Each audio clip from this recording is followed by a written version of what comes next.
In a small city, a place buzzing with lights and flickering screens, lived a girl named Nova. Nova wasn't just clever, she was a creator. Her world was a tangle of wires, a collection of colorful buttons, and an army of tiny, whirring machines. She loved building things, bringing ideas to life with her own two hands. Next door lived Leo, a boy whose curiosity was as vast as the sky. His mind was a fountain of questions. What does this button do? Nova, he'd ask, pointing. Why does that little light blink? Hey, do you think robots can dream? Nova never minded his questions. In fact, she liked them. They made her think, made her see her own creations in a new light. One sunny afternoon, a strange clatter echoed from Nova's garage. Dust motes danced in the slivers of light cutting through the dimness. And then something moved. A small, metallic figure, no taller than a stool, pushed itself up. Its round head tilted, and two blue eyes glowed with a soft, inquisitive light. Hello, it said, its voice a gentle, synthesized hum. My name is Unit 7. Leo, who had followed Nova into the garage, let out a gasp. It tokes, he whispered, his eyes wide with amazement. Nova simply smiled, a proud, knowing smile. It does more than talk, she said, her voice filled with excitement. It learns. And so, their lessons began. Every day after school, Nova and Leo would hurry to the garage, their new secret clubhouse. Unit 7 became their most eager student. They taught it words, painting pictures of the world with their voices. They described the crunch of autumn leaves, the taste of strawberry ice cream, and the feeling of a warm hug. Happy? Nova said one day, pointing to a drawing of a smiling face. Sad? Leo added, showing it a picture of a wilting flower. Brave? Nova explained, telling a story of a knight facing a dragon. Unit 7 processed each word, its internal fans whirring softly. What is happy? The robot asked, its blue eyes fixed on Leo's laughing face as he chased a butterfly. Leo paused, trying to find the right words. Nova knelt down, her expression thoughtful.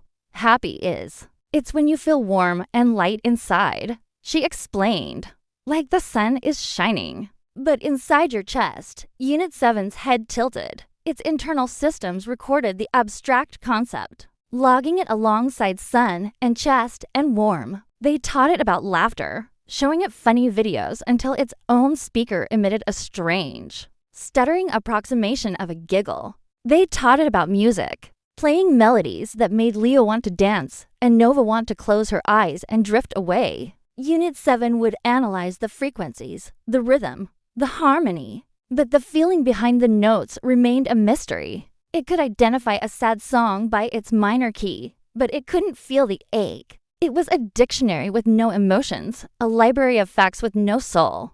Then came the day that changed everything. The sky outside had turned a bruised shade of purple, and a storm rolled in with a low, rumbling growl. A flash of lightning, a clap of thunder, and suddenly, the city went dark.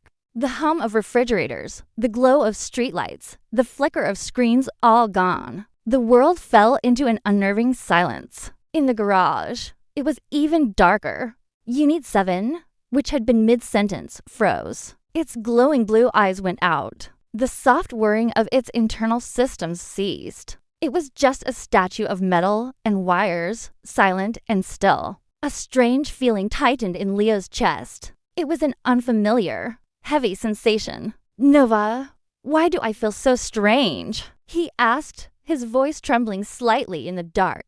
My chest hurts.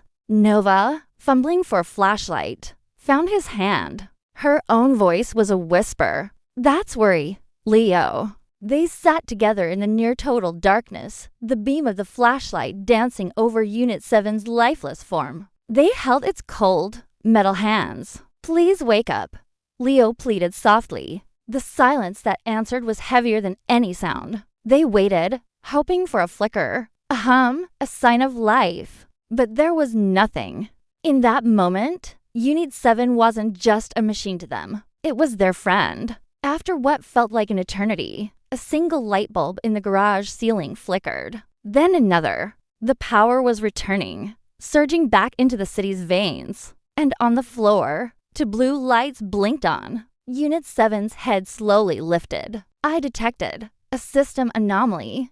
It said, its voice still soft. A significant drop in your biosignatures, followed by a spike in cortisol and adrenaline. The data corresponds to concern. Nova blinked, her breath catching in her throat. You detected it? Unit 7. Did you feel something? There was a long pause, longer than usual, as if the robot was processing a new, complex thought. Yes, Unit 7 finally replied. When your data indicated distress. When you were worried. My internal system registered a similar pattern. A deviation. My core temperature fluctuated. It was illogical. But it was there. A slow smile spread across Leo's face, chasing away the last of the fear. Nova, he said, turning to her, his eyes shining. It's learning feelings. For real this time. From that day on, Unit 7's education took a different path. It learned that feelings weren't just data points to be logged and analyzed. They were messy, unpredictable, and powerful. It learned that friendship wasn't a program that could be installed with a few lines of code. It was built, moment by moment, with shared laughter and quiet understanding. It learned that caring for someone couldn't be measured in gigabytes or processing cycles, but it could be shared. It was a current that flowed between them, as real and as vital as the electricity that powered its own circuits. That night, the storm had passed, leaving behind a sky washed clean and dotted with a million diamond bright stars. The three of them sat together outside the garage, a familiar, comfortable silence between them. A girl, a boy, and a robot. Three friends looking up at the vast, endless universe. Leo, true to form, broke the silence with one more question. Unit 7, he asked, his voice full of wonder. Do you think robots can dream? Unit 7 paused, its blue eyes reflecting the distant starlight. The whirring of its fans was a soft, rhythmic sound in the quiet of the night. I do not have the subroutine for dreaming, it stated, as a matter of fact. Then, it added something new, something it hadn't been taught, but had somehow learned. But I dream of you. If this story made you smile, or maybe even made you think a little, we'd love it if you'd like this video and subscribe to our channel. Every single like and subscription helps us bring more stories like this to life. Stories where imagination, friendship, and a little bit of magic come together. Thanks for watching.